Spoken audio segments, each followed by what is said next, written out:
Started today. I'd like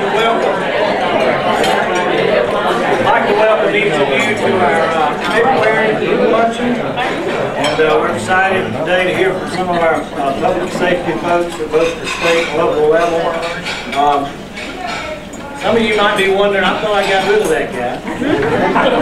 Well, I handed the gavel to Meredith Malcolm and she went to Disney World. So I'm just filling in today temporarily.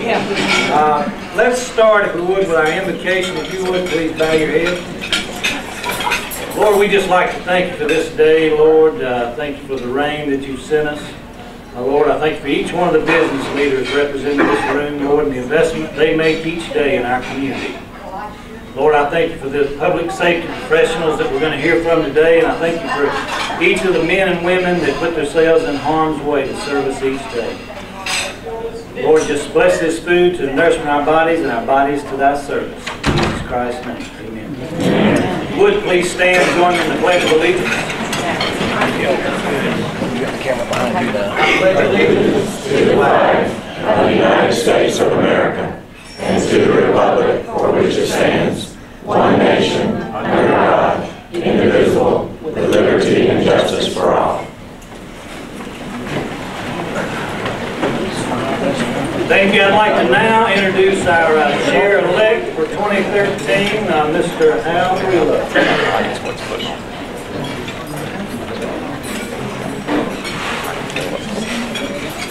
You know, that Pledge of Allegiance, that hit me right there.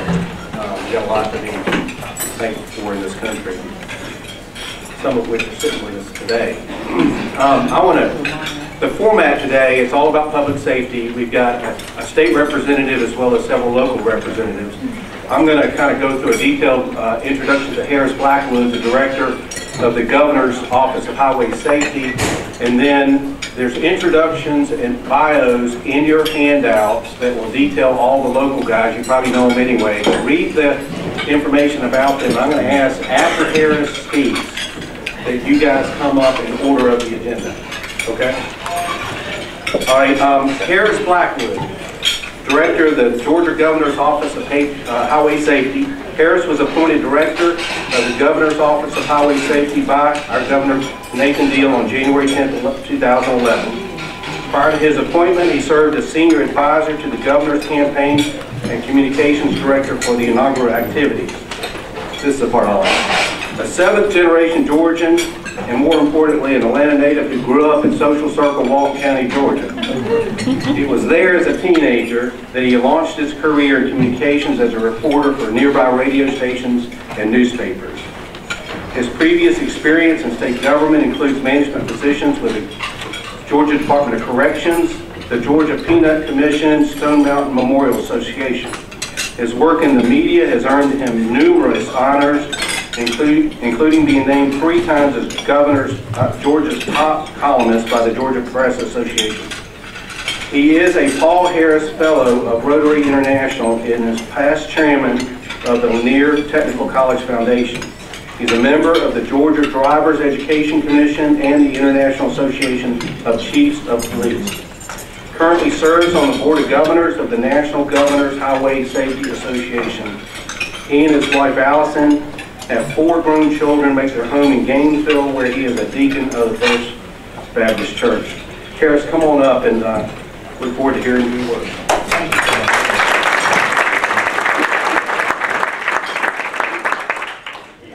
Thank you, and good afternoon, everybody. I hope you're having a great day.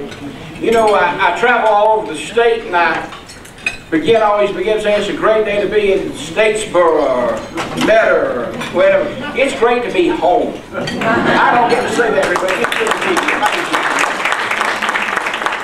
You know, I started the safety thing early. I was reminded of that coming up the Jersey Road. I came from Conyers, and I cut through the road, came to Jersey Road.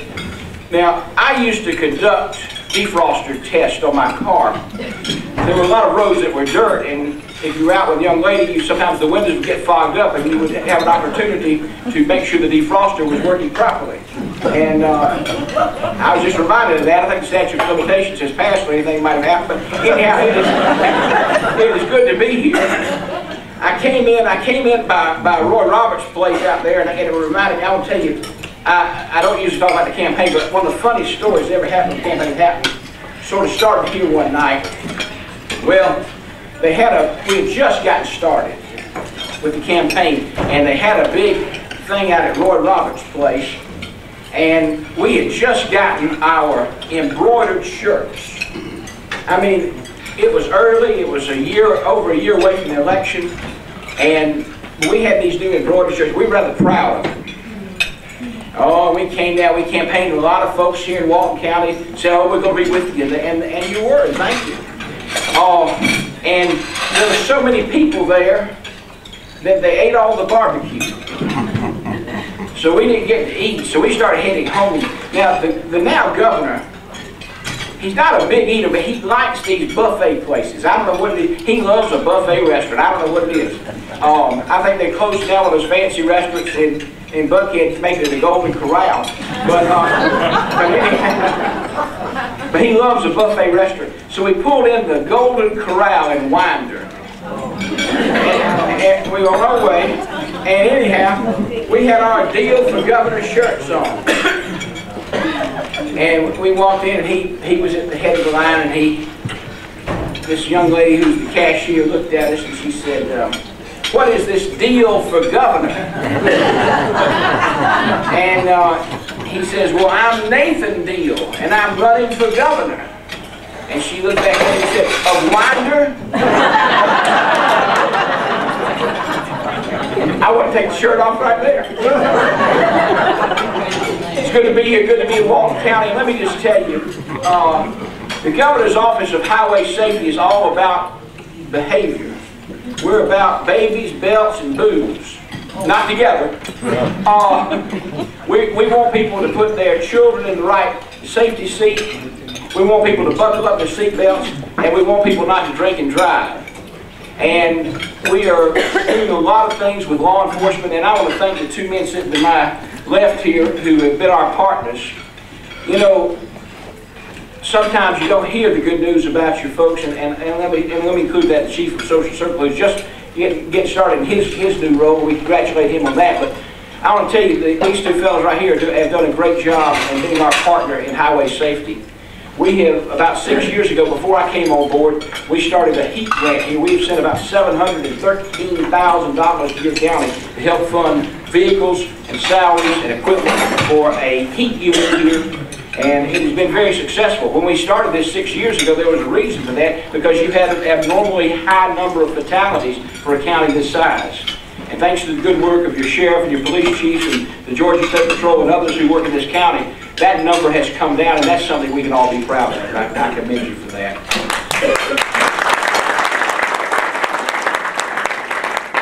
But folks, there's work still to do. We're working with young people. We have Governor Deal last year appointed the Governor's Commission on Teen Driving. We decided to do something different. That commission is made up of 22 young people ages 15 to 19 from throughout Georgia. And they're helping us develop a message for reaching teenagers. That's a tough crowd to reach. They don't listen to the radio the way you and I do. They don't watch television the way you and I do. They communicate by smartphone. Smartphones are great, except when you get behind the wheel of the car, they become deadly phones then. Somebody who is texting and driving is just as dangerous as someone who is drunk. 100%. And tell me, I don't think I'd have to ask my hands in this room, but every one of you has been down the road and seen somebody bobbing and weaving, and then you pull up near them, and what are they doing? Texting and driving. It happens every day. It's tough to enforce. But we're working to help educate young people, and hopefully we'll get some of them on the right track. We're trying to make sure that we're seeing more people, and your sheriff and your police chief are saying this, people who are using drugs and driving. Some of them illegal drugs, some of them prescription drugs. There are folks who we find they're not drinking, and they show no signs of alcohol, but their eyes are glazed, they know there's a problem. Folks, drug driving is a serious problem, and it's including these new synthetic marijuana, the spice, and the bath salts that they're called. And I'm going to tell you something. I commend your sheriff and your police chiefs on getting those out of stores in this county. You've got to do that. It is a dangerous thing, and it's killing young people. It's killing young people in this state. It's killing young people all over the country. We've got to do something about it. And getting them behind the wheel of a car is even more dangerous. Folks, we're making progress in Georgia. We are on the verge right now of announcing what will be the 7th straight year of reduced fatalities in the state. Our number right now, we're waiting on a final number, but our preliminary number is about 1,193. That's down from 1,236 last year. All right, well, think about that. That's about 43 more people than the previous year. That's 43 more people who get to celebrate a birthday, Christmas, an anniversary. And it means something. It is important. But let me tell you the greater news of that. In 2005, we were over 1,750 fatalities in the state. We've come down over 500 fatalities. That's 500 people. That's the size of many small communities in our state. That's just as if every man, woman, and child in that community were killed. That's how serious this is. We have more people on the roads than ever before. We have people coming to Georgia because they want the quality of life. They want the quality of life that I enjoy, that you enjoy now, living in this great county. And this is a great state. It's a great place to live. It's a great place to do business. And I commend you on your business work that you're doing to maintain the businesses you have. But folks, as we bring more people here, we're bringing more traffic. And we've got to be diligent in making sure that we are as safe as possible. That includes our children going to and from school on school buses. We're working, that's one of our greatest projects. We're working with First Lady Sandra Deal in educating people about school buses. We have people who will pass a stop school bus with the stop arm down. And I hope that your local leaders, if y'all aren't using cameras yet, I hope you'll get them. Some counties are using them and they work. Cameras on the side of buses, you can enforce it by seeing the image of a tag, and they did it in Cobb County, and in the first month had over 1,000 violations. 1,000 violations. We did an observation statewide one day last year. We do it every year. And statewide, with only about half of the school systems participating, there were 4,000 violations on a single day. Folks, we can educate our children, but we got to get them there safely. Bus drivers are doing their job. There are not problems with injuries, for the most part, on buses or crashes. Occasionally there are crashes involving buses. But the biggest problem we have is people hitting pedestrian children who are getting on and off the bus because they're not paying attention. They're texting, they're driving, they're distracted, they're doing other things. We've got work to do in that area. Last year, Georgia led the country in the number of fatalities. Right now, in this current school year, we're holding our own, and we're going to do everything we can to keep that number low. And I need your support. If you see somebody who's violating that law, pick up the phone, call 911. If they might have a deputy in the area, hopefully they would. But folks, we've got to catch these folks. That's serious business. That's our children. That's our future. And we're working hard to make sure that we're keeping people safe as possible. I want to again say thank you, Sheriff and Police Chiefs, for working with us. They're part of a 16-county network that serves this area. They work with other law enforcement agencies and the Georgia State Patrol in cross-county, cross-jurisdiction enforcement efforts to make sure that people are safe as possible. Sometimes you go to a small community, they don't have but a handful of police officers, but they're having a problem with traffic, DUIs on a particular night. We bring in a group of officers and we will run road checks and do the things we need to do to make sure that we're getting drunk drivers off the road, to getting impaired drivers off the road, that people are buttoning up. It just amazes me that, you know, we have the busiest airport in the world, and thousands of people take off on planes every day. You know what they have in common? They all wear a seatbelt. But you drive down the road, and in some cases, particularly after 6 o'clock at night, half the people will be unbuckled. And if you get thrown from a car, there's a pretty good chance you're not going to survive. And if you do survive, you may not have use of your arms, your legs, or your mind. It's a serious thing. And we are doing everything we can to get people to buckle up. Please reach down and do that. It's the one thing you can do that can save your life. And anybody has any phobia about getting caught trapped in a car, I have not read an accident report this year of anybody being trapped in a car because of a seatbelt. It just doesn't happen. Folks, thank you. Thank you for being our partner. We need all of you to be our partners by doing the right things. If you've had a couple of drinks, call somebody. A DUI in this state will cost you $10,000 first offense. $10,000. That's your insurance. That's your lawyer. That's not even a good lawyer. That's some guy off the back of the phone book. One of y'all got mad at the phone book. I hope you. I don't know.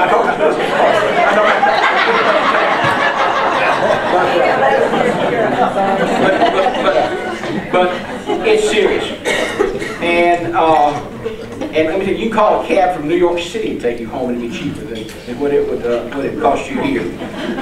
You don't need that on there. And I'll tell you, I preach that on high school and college campuses because that may keep you from getting into law school. It may keep you from becoming a school teacher. It may keep you from other occupations that you want to be on.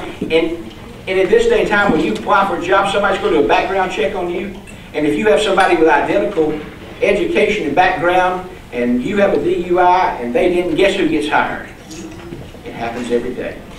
Folks, it's a pleasure to be with you on behalf of Governor Nathan Deal. I'm glad to be his representative, and if we can be of service to you in any way, our office is right downtown at the Capitol. If you're down there, please come by and say hello. It's good to be in Walton County. It's good to be home. Thank you so very much for having us here.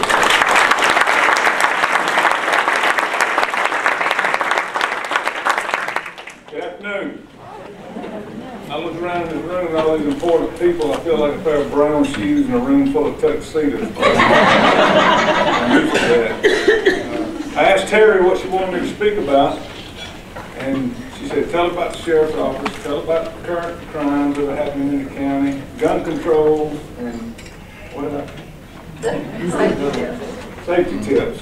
And you got to do it in 10 minutes. Real quickly, gun control, don't point your gun at anything you don't intend to shoot.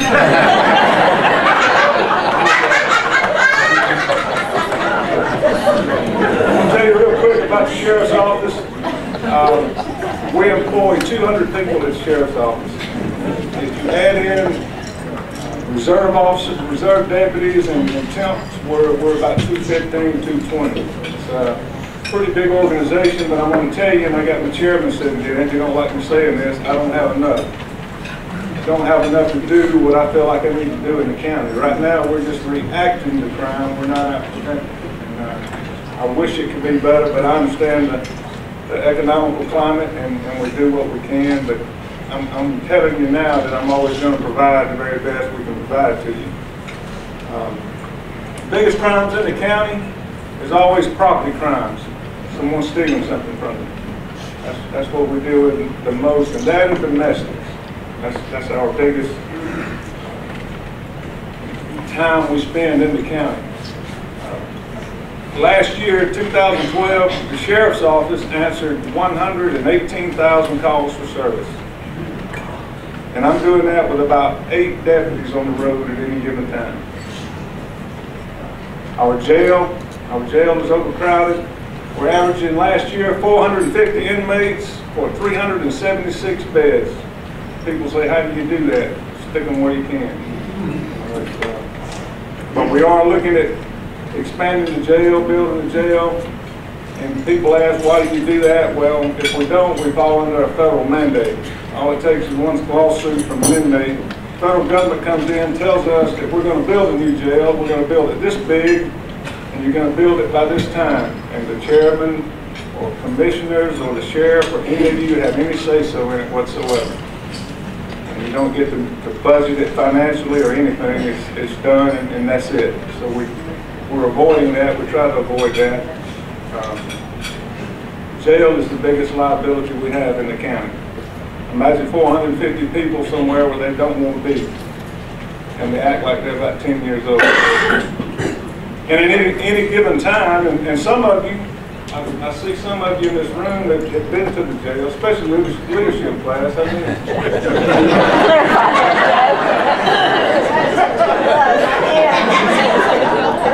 If you've never been into jail, come down there.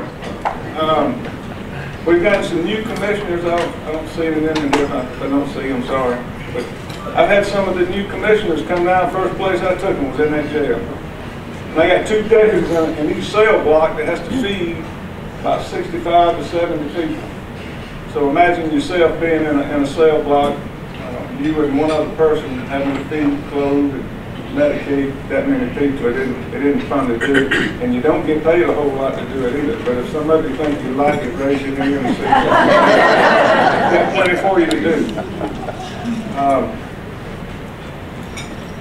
Safety tips. Our biggest push now is neighborhood watch programs. We can't do it all. We need your help. And in Walton County, we do have a lot of cooperation with the people. And you hear me saying some numbers, throwing numbers out. It may sound bad, and I don't want it to sound bad. Because if you want to see bad, go to our south in Newton County. I'm not talking bad about Newton County, but they're not like us. We're much better off in Walton County. Rockdale County, the population has come in, and the crime is a large task to handle. And I'm proud of the job we're doing in Walton County. I'm proud of the deputies we have in Walton County. And you all know that the sheriff works for the people. You hire me. If you don't like the job I'm doing, I'm gone. I know that. That's why I feel like I'm in a, what do you call it, stockholders meeting? You use it.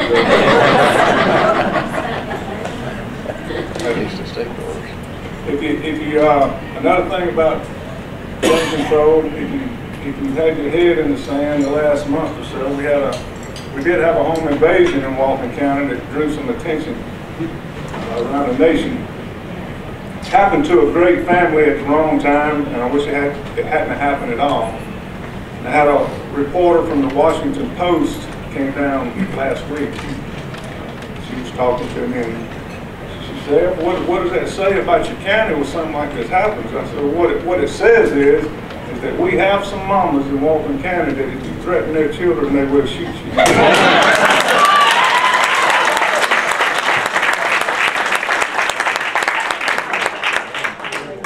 That particular incident, it was real important for me as your sheriff to let that mother know that she didn't have to fear the law. That was important to me.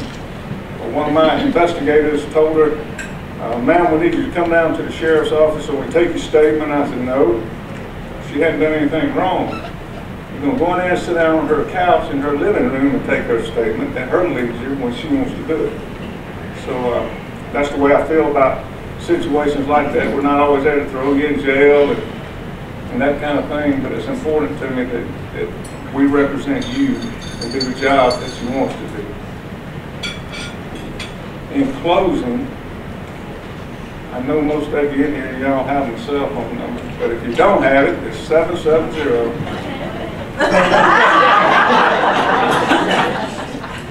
616. If you was doing that driving, Harris, see if you can do it quick on that. Now it's the swipe thing. I can't do that. 770-616-4501. Chairman and I were riding down the road one day and my cell phone rang, and I talked to him, and he said, who was that? I said, I don't know. He said, how'd they get your cell phone number? I said, everybody has my cell phone. They pay for it, they can get it. But again, thank you for your support to the sheriff's office. If we can ever be of service, don't hesitate to call. Thank you.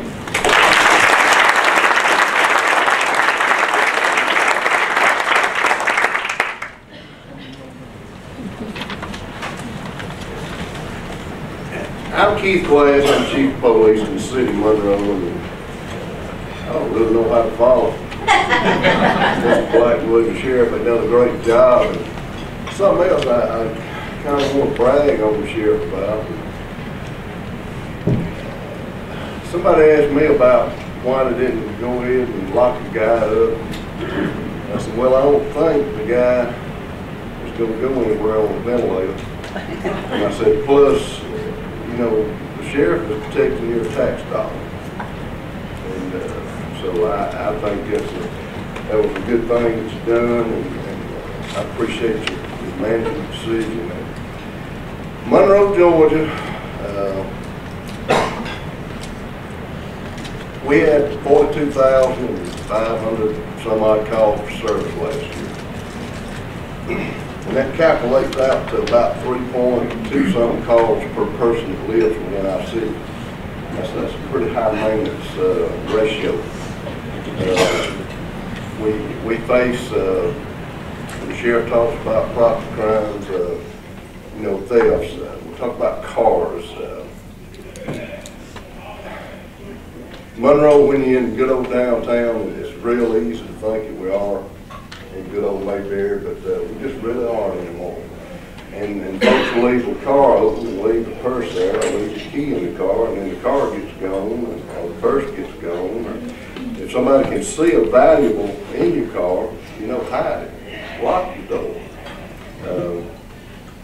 Property crime, if you got motorcycles, bicycles, four-wheelers, and you leave them out where somebody can see them. People, I wish it wasn't so, but people ride around and they spot. And you got folks doing that, they see something and they'll target it. The harder you make yourself as a target, the less likely you are to be a victim of crime. The pill situation, prescription drugs, and I've been around when somebody was DUI on a prescription drug that they had a prescription for. And, they said, well, the doctor gave it to me. Well, it's got warning labels on there, and because the doctor giving it or prescribed it to you, doesn't mean that you're not impaired. If you're impaired, don't be driving. If you got to take you got a broken knee, you got to take 2 Lortans in the morning and drive somewhere. It's not a safe thing. It's not a good thing. Monroe, I was looking at some numbers the other day. We're unique in a lot of ways. We got a lot of great folks in Monroe. We got a lot of just real good old hometown kind of folks. I think the numbers in our county on rental property to homeowners owning their property is like 73 or 4% in the county on property owners, with the balance of that being rental property. And when you come into the city of Monroe, those numbers kind of flip. 85, and this is not, I don't have a calculated number, I don't know but my estimate is 85 to 90% of the public safety dollar in the city of Monroe is spent in the rental property areas. So, that's a challenge. Keith Glass is not up here saying something's wrong with renting a house. I'm not saying, I'm pointing out a fact that's kind of unique to Monroe when you go comparing it to every other city in our county. We are an island. Walton County is an island, and the folks here are doing a good job of taking care of our county, and hopefully our growth, and our county commissioners and our city government folks continue to look at where we want to be in the future. I remember 30 years ago or 25 years ago, Gwinnett County was like, Gwinnett County was the thing. Well, how many of y'all live in Walton County want to move to Gwinnett? And I'm saying, we're real blessed, I think, to have the kind of leadership that we do have, and I hope my time is up. If you got 1 or 2 little I think we'll have to try to answer them for you. We'll take questions at the end. Okay.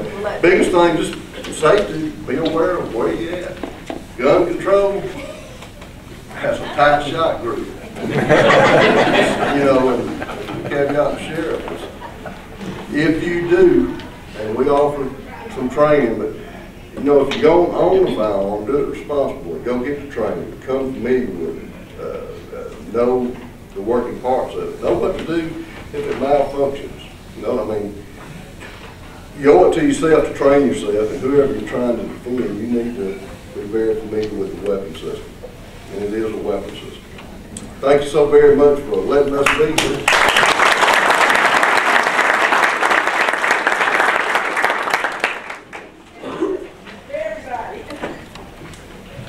Afternoon. I'm Terry Sosby. I'm the new police chief in Social Circle, Georgia. I've been here since December, and I may be new to the city of Social Circle, but I'm not new to Walton County. I've lived here in Monroe, in fact, just a few blocks over the road since 1988. I grew up in Dalton, Georgia. Went to school in Jackson, so you can see my little bio on the presentation. But spent a couple of years with the city of Dalton. I started in '81, been a long while. And then I've worked up until coming to Social Circle. I worked for the last 29 years with the Georgia Bureau of Investigation. And it's been a little bit of a transition from working state level to investigations to more and more administrative in a smaller town and everything. But I tell you, I can't tell people enough how proud I am to be working for Social Circle. I've got a really good crew of officers there and staff. The mayor's here, the mayor, the city council, and the city manager have been extremely generous as far as working with me and showing me the ropes. It's a steady daily thing, but just sort of give you an idea, though. Somewhat my view on a career in law enforcement. I determined a long time ago that when a police officer is called to a scene, somebody's not happy. Something bad's happening. As we do our job typically is to enforce the laws, to execute search warrants, to put people in jail, and then to help the prosecutors prosecute and maybe even put them in prison or whatever the courts decide. That doesn't make people happy. So I've sort of determined over the years to help myself reconcile myself with my career choices that my job is to make people unhappy. So, but the reality is that what I've been pushing my point to the folks at Social Circle is the officers there is that we, just like Keith was talking about, we have a high rate of owner-occupied residences in Social Circle. And, meaning the folks that live there own it there, and they're paying their taxes, but beyond all that is customer service. That's one thing I learned at GBI. GBI is very focused on customer service, and I brought that forward with me. I believe it's very important that we be responsive to whatever the concerns are. Sometimes the concerns are very valid. Sometimes, you take the phone call, or you talk to the person that comes by, or you meet them at the restaurant or something like that, and you scratch your head and go, is that your biggest problem? But to them, that is their problem, and so it's important. It is relevant, and we try to be as responsive as possible. I did get some phone calls, and I know the mayor sometimes gets them, and the city manager gets them. I got one not too long, so I've been there about a couple months now, but got a phone call one day that, Chief, I saw 2 of your officers parked in the Freshway parking lot. They were, and yeah, and I said, tell me what time. So he told me about what time of the morning it was, and I said, well, did you see them do something out of the way? No, but I just didn't think it was right that they're sitting there. Okay, well, thank you for your phone call. I'll take that under consideration. I didn't tell him I was one of the officers sitting there. But to that person, that was important to pass along, and I'm appreciative of the person's input. But Social Circle, as far as stats go, just like any town, city, we have our crimes occur there. My guys and girls take reports. The past year, a lot of our reports have been primarily with larcenies and thefts and burglaries and things like that, and that's pretty common. I think almost any cities of any size is going to have that. But I'll give you an example. Last night, in fact, the last several days, Keith and the Georgia Chiefs Association and I have been meeting over in Athens, and on my way back, I got a phone call that one of my officers was with a victim here in town at the hospital that the person had been a victim of an assault. And so we were, I responded there to see how things were going and how the person was. And a lot of the crimes we're seeing recently, in a way, what sticks in my mind, a lot of the crimes are involving juveniles. They're involved in doing things and being places that maybe shouldn't really ought to be late at night, and a lot of them, I don't think they have good parental controls or influences there. And this young man that was a victim, we had in contact with him really just a couple of weeks ago. So, you know, I hope this may be a wake-up call for him. He was injured, and I hope that he will heal properly, and we're moving forward with the investigation. But, you know, it's we as the community, and sometimes we have to face these things and help the folks that we see. I know we've worked closely, or trying to work closely with the school system and social circles to address concerns. You know, unfortunate things, extremely regrettable things like happened in Connecticut. No community wants to see anything like that. You don't wish that kind of thing on anyone either, but unfortunately sometimes they do occur, and hopefully we can move forward with some ideas. In fact, at the conference, there was several speakers yesterday that gave us some really good ideas of, for us as police chiefs, how we can maybe better respond to crimes involving things in schools, on campuses. So, that's pretty much what I've got. I appreciate the opportunity to be here. I really appreciate these two guys, and Mike too, from Loganville. We communicate. It's not daily, but there's open lines of communication. I know the officers between the different departments work closely, and that's great here. As a GBI agent, unfortunately, I have been in situations where you go to this county over here, and the folks either between two counties don't communicate, or they're button heads, or within the county. And we don't have that here in law enforcement, in Walton County, and the law enforcement community. And I think traditionally it's always been that way. I think we've always pretty well got along. And I look forward to continuing that and working with these guys and working with you guys. So anytime I can be of assistance, please give us a call, and we will respond. Thank you.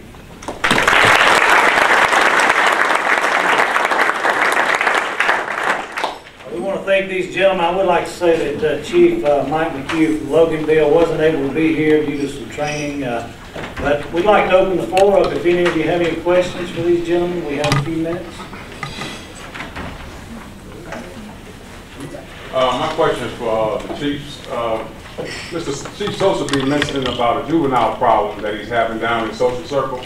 My question is, do you all have any junior officer programs that we can help get some of these kids off the street, introduce them to the police? Anybody? I'll speak up. We actually just met last week with the Explorers, the Boy Scouts, to see about forming an police explorer group. There's actually already an established fire department explorers group, and hopefully we can work those two things together too, but hopefully things like that would be a big plus. We also have, through Social Circle, we have a school resource officer assigned to the middle school and high school. Any other departments that might have one? We don't have one at this time, an explorer program. We do try to be active, Boys and Girls Club, and you've seen me in other groups. So it's how do we correct all that? I mean, how do we give young people enough to do to keep them out of other stuff, and something you know, our governor, our president, the sheriff, we can't replace mom and daddies, and a lot of the problem we have is because mamas and daddies ain't, mom and daddy are not there.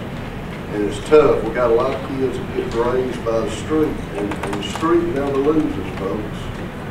You know, the street never loses. And, you know, you and I've had some of those kind of conversations, and it's, I tell you, I wish I had the tool that would make an impact on it. I'm not saying fix the whole thing, but just make a good impact on it. That's something I'd like to get with you one day, just ride around and talk about it. Because we have had some good conversations, so it's good to see you. I ain't saw you in a while. So. But that's, mom and dad just can't be replaced. I wish we had a bunch of mom and dads. We do have an Explore program, had one for a number of years. They actually travel to other states and compete and have a lot of fun. So contact Captain Darren Benson. Darren Benson? Darren Benson. Okay. 267-1356. Repeat that one more time. 267-1356. Thanks a lot, gentlemen. I just have a little bit of a comment. I think what Sheriff Chapman was talking about, overcrowding, is a perfect example of federal overreach, not trusting the local people to figure their own things out. And I was always preaching this and saying we need to keep more money and power as close to the people as we can to keep maximum accountability. So you ought to be able to do what you need to do with the jail without worrying about the federal government coming down there and mandating how you do it. We would appreciate that very much. Well, we'll get that. No, we don't need one.